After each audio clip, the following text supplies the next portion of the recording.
Hi, welcome to Yvonne Meets Food, where I share my passion for making food, eating food, as well as traveling the world to discover and eat even more delicious food. Today we are in Yogyakarta, Indonesia. Yogyakarta, also known as Jogja as an affectionate name, and is also a way to shorten the name of the city. It is really famous as the arts and cultural capital of Indonesia. It is actually famous for a number of different historical sites that are also now UNESCO World Heritage Sites, such as the Borobudur Temple, which is about an hour outside of the city.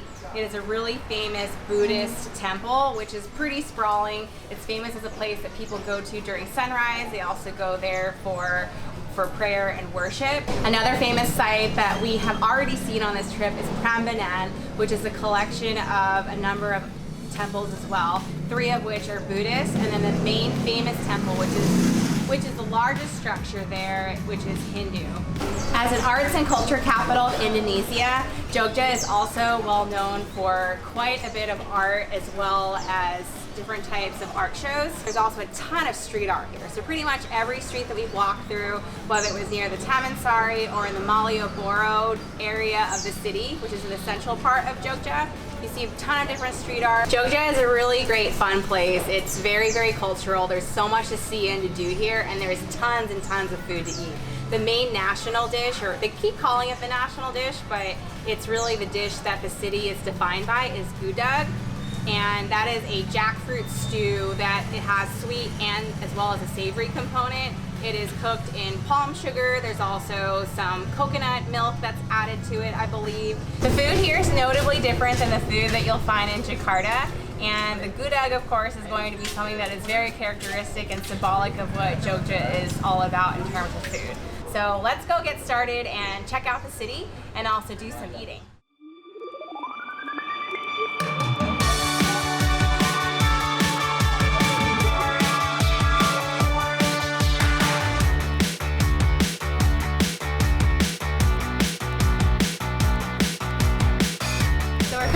Standing on the side of a very famous gudeg stall, which is called Gudeg Lindu.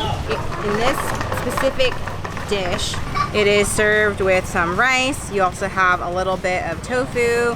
There might be some, I don't know what kind of something this is. This might be some sort of like a stewed chicken fat with some chilies in it. And then we've also got the actual gudeg, so the jackfruit stew. It's all cut up. Kind of looks almost like it's like pulled pork in a way. It looks like it's been stewed in some cassava leaf. Cassava leaves are really, really delicious. They're a little bit sour. Bon appetit!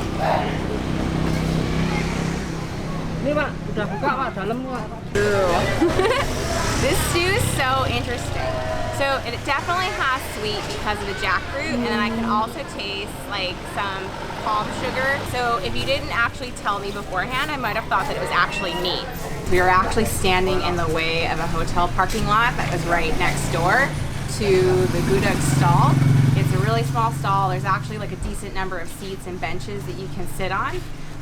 Because it's so packed and it's clearly really popular for breakfast, we didn't really want to disturb people with our recording. So the meatiness of this jackfruit is just really, really interesting. It actually is no surprise to me that jackfruit is being used as a meat substitute now, just because of its meaty texture as well as the flavor of it. It actually goes really well with savory things, and I never would have thought that before. We had the option of having either egg, like an egg stew, or a chicken stew added as an addition. We decided to get the egg because we've been eating a lot of meat during this trip, so I thought I'd lighten it up a little bit and forego the chicken. So we got this nice stewed egg here. It looks like it's been stewed for quite some time.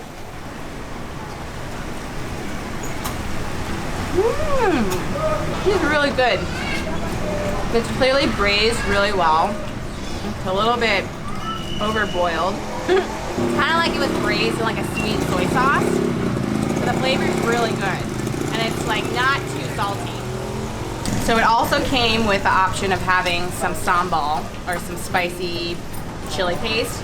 And of course, when you're in Indonesia, you absolutely have to have sambal. There's so many different types of it. So this one looks like it's been mixed in with what appears to be congealed chicken fat. I may be wrong.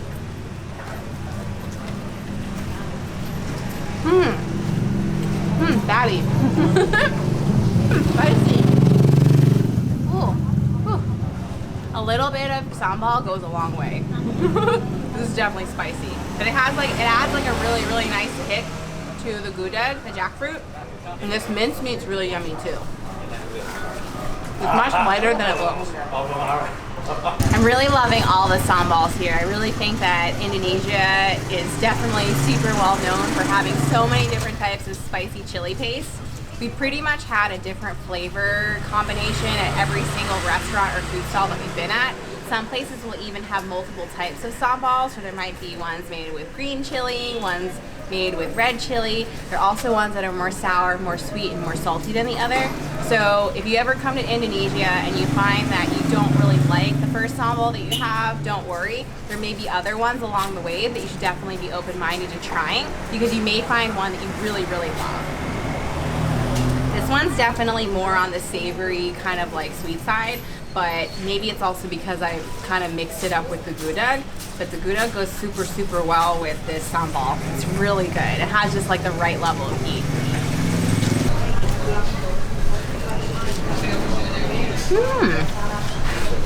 The tofu is really good. The outside is kind of sweet and savory, probably because of that sweet soy sauce that's really popular here. And the inside's super meaty. It's like really dense, but like it's almost kind of spongy on the inside. It's really good tofu. It's fried on the outside. So I definitely understand why gudeg is so popular here. It's really, really tasty. It has like that really nice balance of sweet and savory, salty, sweet. It's definitely a really great breakfast dish to have. That sweetness actually makes it very welcome for breakfast as like the first meal of the day. This gudeg stall has been around pretty much forever. It's really well known. As you can see here, it's super packed, which just kind of goes to show how popular it is with the locals. So if you come to Jogja and you'd like to try this gudeg stall, it is located in the Malioboro area of Jogja. And then what you want to look for is it's on a very narrow street, and you can see a very descriptive sign that has photos of old women on it. The people who work there are really, really friendly, and they're really helpful. Even though they don't really speak any English, they're very helpful in terms of kind of guiding you and giving you suggestions on how you want to piece your little banana leaf together for breakfast. And make sure to come here for breakfast and not after midday. I don't actually even know if we're open after. So make sure you come here in the morning to try out this famous dish in the city.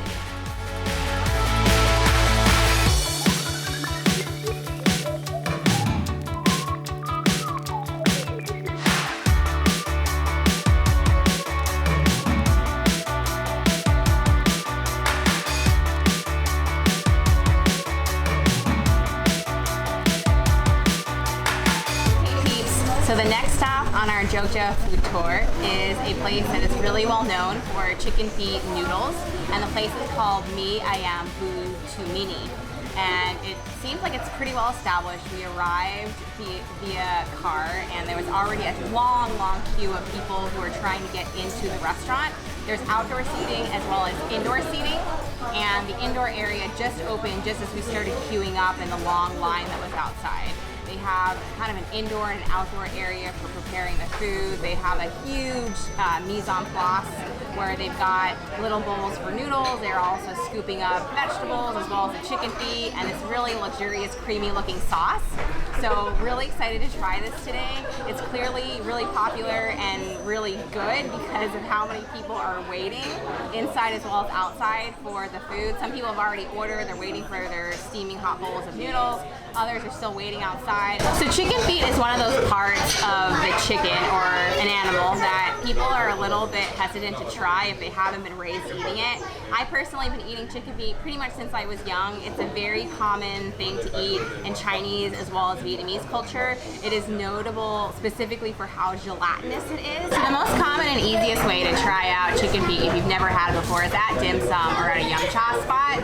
So it'll oftentimes be one of the options when the ladies are pushing around their dim sum carts with all the different options. It'll be in a bamboo basket. It'll be steamed, usually with a sort of a sweet, salty, savory type sauce. And it's a really great introduction to get the taste of how gelatinous and rich chicken feet can be. If you've been exposed to other cultures around the world, you'll notice that chicken chicken feet and pretty much all different parts of all animals are used in cooking. Using all parts of the animal is not something that is new. It's actually something that's done around the world because, you know, people have limited amount of food that they have access to, so of course they're never going to allow waste to happen. That's very much like a Western concept to prefer breast or to prefer certain parts of the animal, and it's really good to be able to see people embracing eating all parts of the animal if they choose to eat meat. So the service here is really quick and really to the point. Our bowl has already come out of our chicken feet with noodles. It's got this really thick kind of curry-like sauce that looks really creamy, and there's also, I think, 3 different pieces of chicken feet as well as multiple hunks of chicken in this. It smells really sweet and savory, and you can also smell some sort of like gingery, lemongrass type of herbs and spices that have been added to this as well. So these noodles are just soaking up this creamy sauce really quickly, but I want to take a taste of this sauce just to see what it's like first.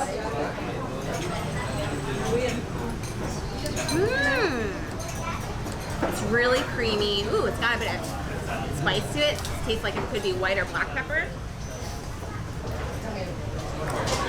It's definitely very chickeny. It tastes like there's like a bunch of different maybe ginger, galangal type things in it. And it also kind of tastes coconutty as well. Really, really savory and thick.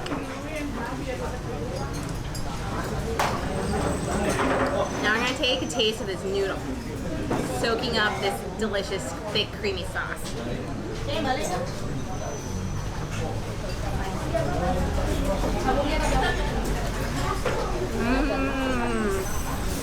Oh my god, this is so good.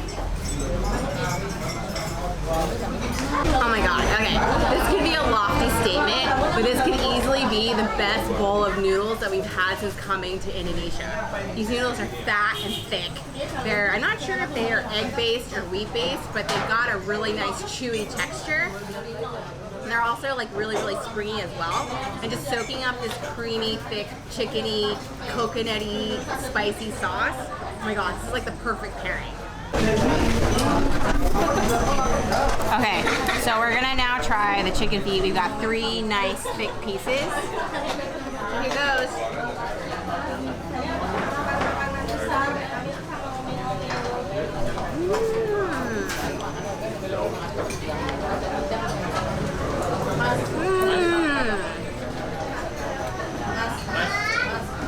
Yeah, I just spit out the bones.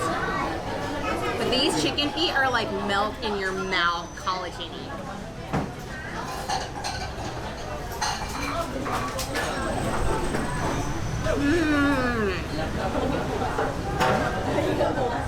So you might be wondering why, if this is so good, why am I spitting it out? I'm technically not spitting it out. I'm spitting out the bones from the chicken feet.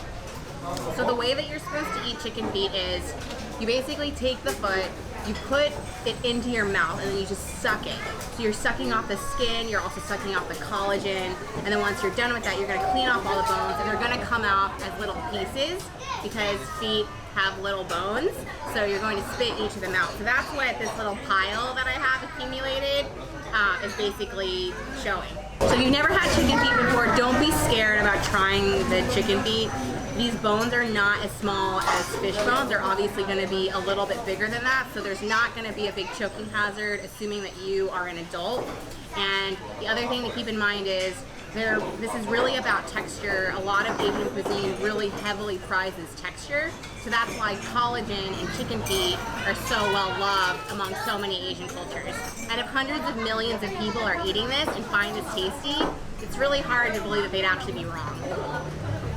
I personally think it's really fun to suck on the chicken feet and to spit out the bones, and it's definitely an adventure, of course, if you've never had it before, so definitely try it.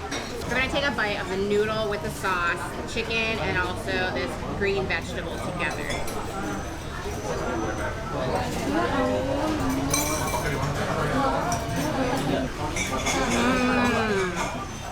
That creamy, sweet, savory, chickeny flavor infused with these noodles. This is such a good dish. It's like the perfect dish. So the more I'm eating this, the more sweet it's becoming and the more savory. savory, and the more I'm getting like a peanutty flavor as I'm eating it. So good, so creamy. It's got a really nice balance of sweet and savory, just like how so many things are in Indonesia with food.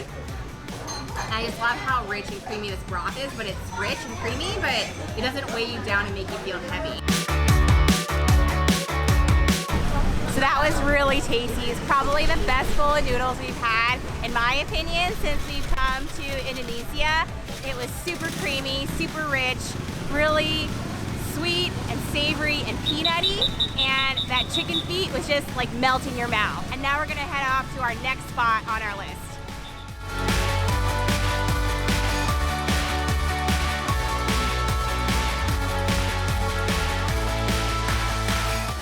Next stop on our food tour, and it's going to be Cemal restaurant, which is in the east of Jogja. It's actually really, really pretty in here. There's lots of great decor. There's a little outdoor garden space that kind of spills into the dining area, and lots of beautiful umbrellas that are hanging upside down from the ceiling. So it feels very homey, and the place is called Cemal or Cemal, I think. It's got a lot of different things on the menu. They've got lots of different rice dishes, lots of noodles, grilled and fried fish. So we're mainly here to try nasi goreng, so fried rice, but specifically with pad thai or stink beans. So stink beans are a bean that is native to Southeast Asia, I believe. You can find it pretty commonly in Indonesia, in Thailand. It's a very pungent bean, which is why in English it's known as a stink bean. And this might be a little bit TMI, but it also kind of makes your pee smell, just like the stink bean. So just think of it as something really tasty, something really pungent, kind of like garlic. It's something that you really would enjoy eating because it's really strong flavor, but you may not want to have it on your breath or in the smell of your pee later. All three of our drinks have already come. We've got strawberry juice, which is clearly freshly made. You can see this nice frothy top, which I absolutely love about juices whenever we're traveling abroad. Look at how thick and fluffy the top part is. The next juice we've got is a freshly squeezed coconut juice. Our third juice, or what we consider a dessert, is this es campur Cemal. So es campur is basically mixed ice, and Cemal is the name of the restaurant, so I'm guessing that this is their specific spin on this mixed ice dessert. So usually es campur, it's a very common dessert that you'll find in Southeast Asia and in Indonesia. And what characterizes it is there's usually shaved ice, ice cubes. There's also different types of sweets in it. So there's usually fresh fruit. It could be jackfruit, it could be coconut fruit, the meat all cut up. There could be strawberries. There's oftentimes avocado in Indonesia, which is a nice spin. As you can see, it's like a really beautiful dessert. There's so many different colors in it and so many different layers and textures. So there's the coconut, milk. There's also probably some sweet sugar syrup that's used. Oh, there's also pink jelly here as well. So it looks like there's some pink jelly. There's also some green jelly. There's some nice thick pieces of coconut fruit meat. And then of course we've also got some nice hunks of avocado in here as well. Oh, and then we've also got like little sago pearls. So I'm guessing that these pearls are tapioca based. So I'm gonna try to get a little bit of everything into one bite just to see what it's like. So I'm gonna try to gather this avocado that keeps escaping me, some of this jelly, and then some of this coconut meat. So here goes.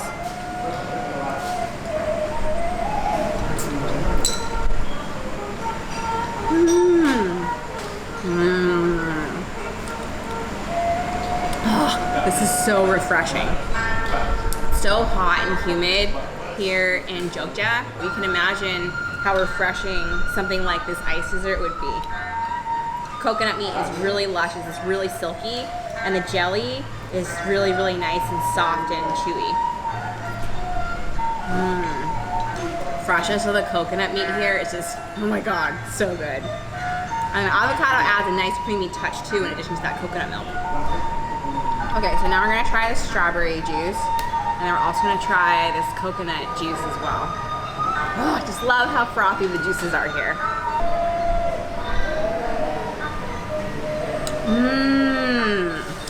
This is super yummy. It's really, really light. There's tiny little strawberry seeds in it, so you know this is definitely freshly juiced. And it's just very, very lightly sweetened. We're gonna take a taste of this. This is also very frothy, really, really thick.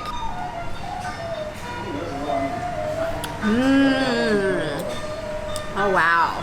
It is really, really rich, super creamy, really frothy, very, very sweet. We just got the nasi goreng at our table, and we ordered it with the pad thai or the stink beans. You can see that there are these green beans here. They might initially at first glance look like lima beans. They are absolutely not lima beans, they are stink beans.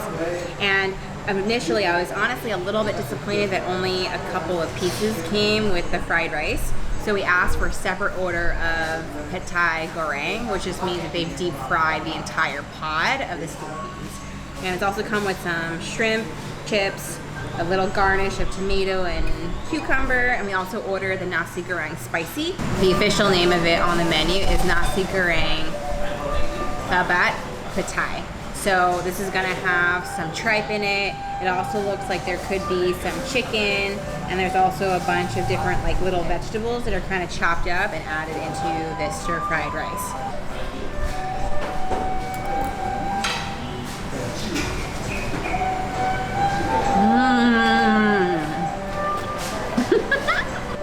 I just love stink beans. This stink bean is so good. It's so crunchy. It's like a burst of pungent like garlic tripe in your mouth. The tripe honestly is a little bit chewy, not the ideal tripe texture. Actually, the more you chew it, it kind of becomes rubbery. The spice, the heat is hitting me now. Ooh. I think I just got a chili. This rice is like really well fried. You can even taste that sort of stir-fried, walky flavor. Now we're actually gonna dive into an entire pod of just the stink beans. It's kind of like garlic stuffed into a little bean and then in your mouth, which sounds pretty tasty to me because I love garlic. Okay, so they did this nice thing. They deep fried each of the pods. This is actually one whole pod. And then I split it in half, and then on the top, to make it easier for you to eat, they kind of sliced it so that you could easily dislodge each of the beans out of the pod. So I'm just gonna use my hand and kind of get in there. Ooh. Oh, that was easy. Okay, that's one. Ooh, this is super hot. Like, this is actually kind of burning my fingers a little bit because this is just very clearly freshly fried. It's another one. And another one. I like to do all the work at the beginning and then enjoy later, so I'm gonna take out all these pods. Ooh, and I can even feel the salt granules on the top, so they clearly season the outside of the pod. Ooh, fingers.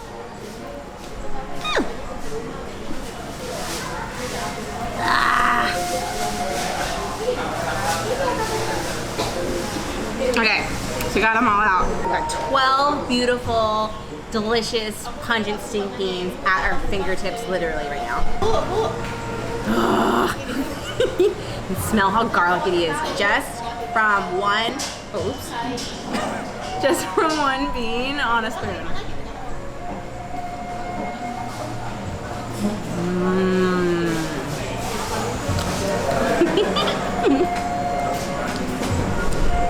Oh my god.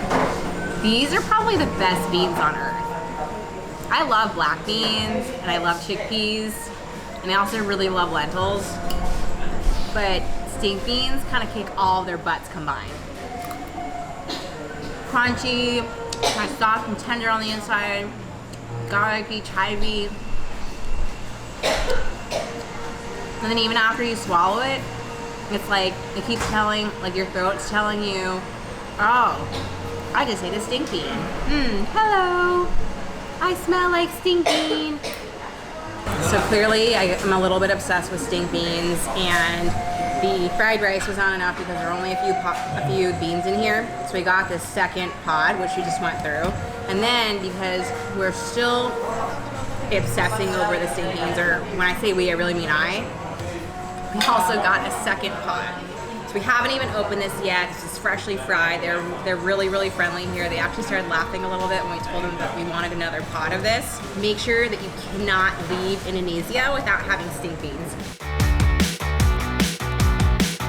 So that was really delicious. We had a really great fried rice dish as well as drinks, the es campur, that mixed ice dessert, as well as 2 pods of our favorite stink beans.